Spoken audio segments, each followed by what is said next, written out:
आप सभी ने कोडिलिया क्रूज शिप का नाम तो सुन ही लिया होगा। 2021 के अंदर में जो शाहरुख खान के बेटे को जहाँ से उठाया गया था नारकोटिक्स डिपार्टमेंट ने, उसके बाद में वो काफ़ी क्रूज वो जो सिनेरियो चला था उसके अंदर काफ़ी भाइयों ने इसका अच्छे से नाम सुना, जाना, पहचाना। उसी कंपनी का यहाँ पर आईपीओ देखने को मिल रहा है। कंपनी का जो एक्चुअली नाम है वो है वाटरवेज लेजर एंड टूरिज्म, और कोडिलिया शिप्स है वो इन सब शिप्स को ये ऑपरेट करती है। नेक्स्ट, इस कंपनी का जो आईपीओ है वो 23 जून से 25 जून के बीच में आ रहा है। 808 का इन्होंने प्राइस सेट किया है आईपीओ के अंदर में। और यहाँ पर जो पूरी वैल्यू लगाई है वो लगभग 5900 करोड़ रुपीज़ की लगाई है। 585 करोड़ रुपीज़ ये पूरा उठा रही है। सारे के सारे पैसे कंपनी के पास में जा रहे हैं। और ये पैसे क्या करने वाली है कंपनी, तो ये बोल रही है कि हमारी एक सब्सिडरी है, उसको हम यहाँ पर उसमें पैसा लगाने वाले हैं। और ये पैसा किस लिए लगाने वाले हैं उसको हम आगे देखते हैं। नेक्स्ट, हम सब लोग जानते हैं इस कंपनी की 2020 के अंदर में शुरुआत हुई थी। और आज के दिन जो ये कंपनी नाम यूज़ कर रही है, जो लोगोज वगैरह यूज़ कर रही है, वो इन्होंने रजिस्टर करवा रखे हैं, जिनको आप लोग यहाँ पर सब देख भी सकते हैं। इसके अलावा कंपनी जो प्रॉपर्टीज़ वगैरह भी यूज़ करती है वो सब कुछ लीज़ पर है। अब नेक्स्ट, ये कंपनी जो शिप्स वगैरह चलाती है, क्या उनको ओन करती है कि क्या है, तो उसको भी एक बार देख लेते हैं। तो यहाँ पर देखने को मिल रहा है कि इस कम जो शिप है जो इनको ऑपरेट करती है ये कंपनी, और इस शिप का जो नाम है वो है एमवी एम्प्रेस, राइट। एंड इसको ये ऑपरेट करती है। इसकी जो सब्सिडरी है जिसका नाम ये वाला, ये इसको ऑन करती है। सो अल्टीमेटली दूसरी तरफ से कान पकड़ के ऑन करती है। अब यहाँ पे क्या शुरू से ही ऑन कर रही थी? नहीं, आईपीओ आने से पहले ही इन्होंने थोड़ा सा एडजस्टमेंट किया है अपने कॉर्पोरेट स्ट्रक्चर के अंदर में। मतलब कोई कंपनी को दूसरी कंपनी के नीचे जोड़ दिया उस तरीके से। तो यहाँ पर ये मेन कंपनी है global shipping and leisure limited. इसके नीचे दो कंपनियां आती हैं, वाटरवेज लेजर टूरिज्म एंड यहाँ पर बे क्रूज इन्वेस्टमेंट इंक। तो राइट, ये वाली जो कंपनी है बेसिकली ओन कर रही है उस शिप को। ये वाली कंपनी उसको ऑपरेट कर रही है। तो इस कंपनी ने इस कंपनी को किराए पर दे रखा था उस शिप को। इतने दिन तो ये सिस्टम चल रहा था, बट आईपीओ लेके आने से पहले इन्होंने क्या कर दिया, ये जो दोनों कंपनियां हैं इनको बना दिया, इसके नीचे जोड़ दिया। तो अल्टीमेटली अब ये जो कंपनी, इस कंपनी का आईपीओ आ रहा है, ये इसका प्रमोटर कंपनी हो गई। हम भी जो पैसा लगाने वाले हैं वो इस कंपनी में लगा रहे हैं, तो अल्टीमेटली हम भी उस शिप के अंदर में ओनरशिप रखने वाले हैं। और कंपनी से जो कमाई होने वाली है शिप के थ्रू, उसमें भी हमारा हिस्सा रहने वाला है, बिकॉज अल्टीमेटली हम इस कंपनी के ऊपर वाली कंपनी के बेसिकली ओनर होने वाले हैं, राइट। तो ये कॉर्पोरेट स्ट्रक्चर है। तो अब अल्टीमेटली हम ओनर हैं ऑब्वियसली शिप के, और ऑपरेटर भी हम ही है। दैट मीन्स हम नहीं, मतलब वाटरवेज लेजर टूरिज्म लिमिटेड। अब इस शिप के अंदर में भी बहुत सारी सुविधाएं वगैरह मिलती हैं। रूम्स वगैरह किस तरीके से होते हैं, तो आप लोग कुछ फोटोज़ देख के मैं आपको जला देता हूँ थोड़ा सा। तो ये इनके अलग अलग रूम्स के जो हैं वो, राइट, अंदरूनी चीज़ें हैं जिनको आप लोग देख सकते हैं और जाने की हिम्मत भी कर सकते हैं।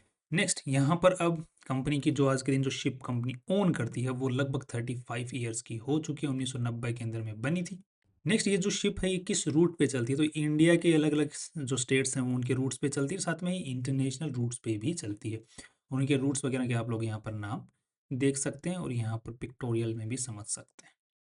अब ये तो वो बात हो गई कि जो अब तक कंपनी शिप चला रही है, उसको ऑन कर रही है, जो भी कर रही है उससे रिलेटेड जितना भी रेवेन्यू कमा रही है उसकी बात हो गई। रेवेन्यू की तो हम लोग आगे बात करेंगे। अब जो पैसे उठा रही है उनका क्या करने वाली है? अब 585 करोड़ रुपए, उसमें से मोस्टली जो पैसा है वो दो और शिप्स हैं, एक Norwegian Skies and Norwegian Sun, right. Bahamas की ये जो रजिस्टर्ड शिप्स हैं इनको कंपनी को रेंट पे लेना है, खरीदना नहीं है। खरीदना आसान नहीं है, इनको खरीदने के लिए तो कम से कम 6-7 हज़ार करोड़ रुपए चाहिए होते हैं एक शिप को खरीदने के लिए, इतनी बड़ी। बट रेंट पे ले सकते हैं ऑब्वियसली। अभी जो शिप्स हैं लगभग एक 23 साल पुरानी है, एक 25 साल पुरानी है, और इनको इनको रेंट पे लेना है। और रेंट के लिए जो पैसा चाहिए, तो एक तो जो ऑलरेडी सिक्योरिटी जमा करनी पड़ती है तो उसका जमा करना पड़ता है। तो एक शिप का तो इन्होंने सिक्योरिटी ऑलरेडी जमा कर दिया है, तो उसका तो रेंट पेमेंट जो आगे 2-3 साल का है वो आईपीओ के पैसों से जाए। एक जो शिप है इसका जो रेंट है वो सिक्योरिटी अमाउंट भी जो है आईपीओ के पैसों से जाने वाला है, और साथ में जो आगे का रेंट का जो पैसा है वो भी आईपीओ के पैसों से जाने वाला है। So you got the basic idea कि क्या होने वाला है। अब ये जो दोनों शिप्स को रेंट पे लेने वाली है, ये मेन कंपनी जो वाटरवेज है ये नहीं लेने वाली। इसकी जो सब्सिडरी आईएफएससी, जिसका मैंने आपको नाम दिखाया था, वो रेंट पे लेने वाली है। सो अल्टीमेटली क्या होगा, रेंट जो ये पैसा है वो किस में इन्वेस्ट कर रहे हैं, सब्सिडरी में, और सब्सिडरी इन शिप्स को किराए पे लेने के अंदर में खर्च करेगी पैसों को। Got the idea what company is going to do. Next, अब आज के दिन कंपनी के अंदर में कितना पैसा लगा हुआ है तो वो बैलेंस शीट की हमको समझ में आ जाता है। तो यहाँ पे देखने पर 341 करोड़ रुपीज़ पूरी बैलेंस शीट की साइज है कंपनी की आज के दिन। जिसमें से अगर देखा जाए तो मोस्टली जो पैसा है वो या तो लोन से उठाया हुआ है, खुद थोड़ा बहुत कंपनी का खुद का, मोस्टली लोन से उठाया हुआ है। और पैसा कहाँ लगा रखा है, तो यहाँ पर अच्छा खासा पेमेंट इन्होंने जो है एडवांस पेमेंट में भी कर रखा है और साथ में ही property plant and equipment obviously इसमें भी लगा रखा है। सो बैलेंस शीट की साइज तो आराम से नॉर्मल देखने को मिल रही है as per the company. Revenue जो सबसे मोस्ट इंपॉर्टेंट पार्ट है, कितना कमाई करती है आज के दिन और कितना फ्यूचर में कर सकती है, that is on the basis of that we invest in the company. यहाँ पर देखने को मिल रहा है कि 452 करोड़ 2024 में कमाए, फिर 600 करोड़ रुपए कमाए 2025 में, 26 में फिर से 600 करोड़ ही। दैट मीन्स ग्रोथ तो नहीं है। दैट मीन्स या तो फुल कैपेसिटी पे चल रही है या फिर ग्रोथ खत्म हो गई है। इसका मतलब 2 नई शिप्स आएँगी, तो वो भी इसी साइज़ की हैं, लगभग, तो उनसे भी लगभग इतना ही रेवेन्यू आने वाला है। तो लगभग हम लोग मान के चल सकते हैं 2-3 साल के अंदर में कंपनी जो है, इसका 3 गुना कमा रही होगी रेवेन्यू के अंदर में। अगर हम लोग मान के चल लेते हैं कि उतना ही सब कुछ जो है खर्चा-वर्चा होता है, जो विज़िटर्स होते हैं उनका। तो लगभग 1500 करोड़ या 1600 करोड़ के आसपास में जाएगा। Let's assume 1500 for now. उसके बाद में जो नेट प्रॉफिट है वो लगभग लेट्स से कि 10% के आसपास में कंपनी निकाल ले रही है। तो लगभग यहाँ से 150 करोड़ रुपए का company net profit in the future निकालने वाली है after bringing the ships on rent. So हम लोग मोटा-मोटा मान के चलें तो 2 साल आगे का कंपनी जो है 150 करोड़ रुपया कमा रही होगी।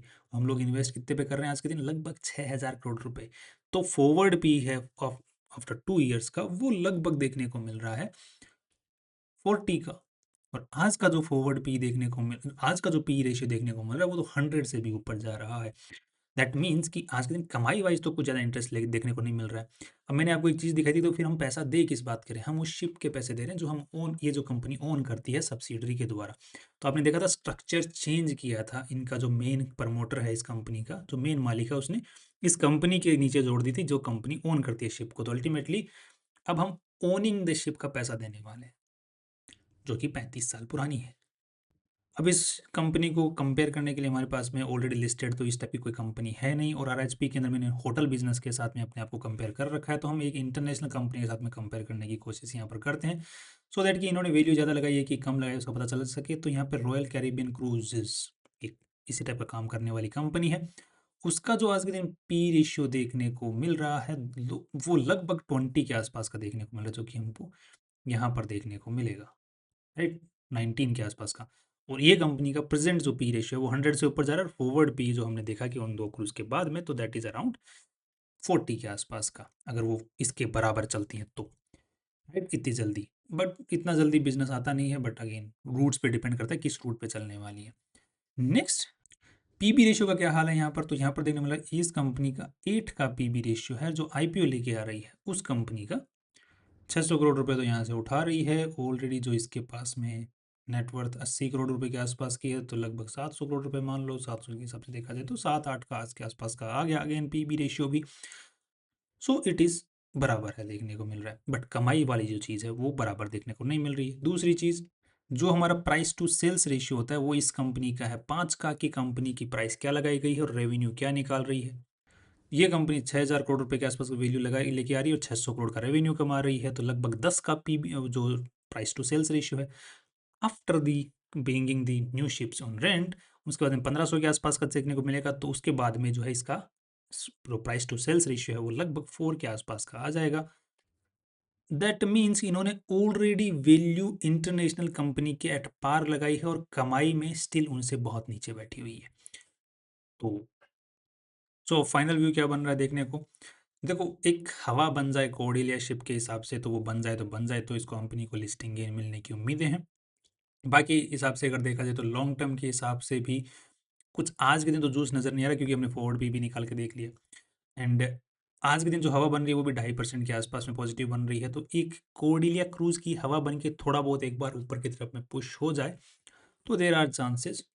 बाकी इन्होंने अच्छे से कॉर्पोरेट स्ट्रक्चर को चेंज करके जितनी ज़्यादा हाई वैल्यू लगा सकते थे वो इन्होंने लगाने की कोशिश की है, तो मोस्ट प्रोबेबली है कि ये नीचे भी जा सकता है। पर ज़्यादा नीचे भी नहीं जाने के ऑप्शन, मतलब ज़्यादा नीचे जाएगा भी नहीं, बिकॉज़ अल्टीमेटली क्या है कि वो शिप की जो वैल्यू होती है उससे नीचे तो क्या ही जाएगा, बिकॉज़ फिर बाद में जो रिवर्स पोजीशन है उसकी तरफ में कंपनी का जो स्टॉक प्राइस ना चला जाए। तो ज़्यादा नीचे भी जाने नहीं देने वाले हैं, ज़्यादा ऊपर भी कमाई भी ज़्यादा कुछ खास होने वाली नहीं है। तो अगर आपको मन है कि यार I just want to own the cruise ship, so you can own it, but बाकी उसके अलावा जो नंबर्स हैं उनको देखते हुए तो कुछ ज़्यादा कुछ खास लुक्रेटिव लग नहीं रही है। बाकी if you want to own it, and for the longer period of time तो बहुत सारे रिस्क हैं, इंटरनेशनल वाटर में चलती है तो इंटरनेशनल लॉज भी लागू होते हैं, नेशनल लॉज भी लागू होते हैं, तो कभी कहीं फंस जाती है, कभी कहीं फंस जाती है। तो वो जो खर्चे हैं वो रिस्क है, वो तो है ही। और कई बार इस टाइप के जो नियम भी बदलते रहते हैं, सरकार की पॉलिसी चेंज होती रहती है, तो इस टाइप की कंपनी में वो भी रिस्क बहुत ज़्यादा रहता है। तो रिस्क काफ़ी ज़्यादा है इस कंपनी को। That is one one of the most important reason not to invest for longer run. So finally my view is clear कि आईपीओ जो स्ट्रैटेजी बनी हुई है उसके हिसाब से ये कंपनी चलती है, तो आई विल बस आईपीओ स्ट्रैटेजी के हिसाब से घुसना और निकलना I would prefer in this company. कि हवा बनती है तो उसके साथ में फ्लो करो, जैसे ही खत्म होती है हवा निकल लो। That is my way of going in this company. That's all from my side. कल फिर मिलते हैं नए इंपॉर्टेंट वीडियो के साथ। Finally see you tomorrow.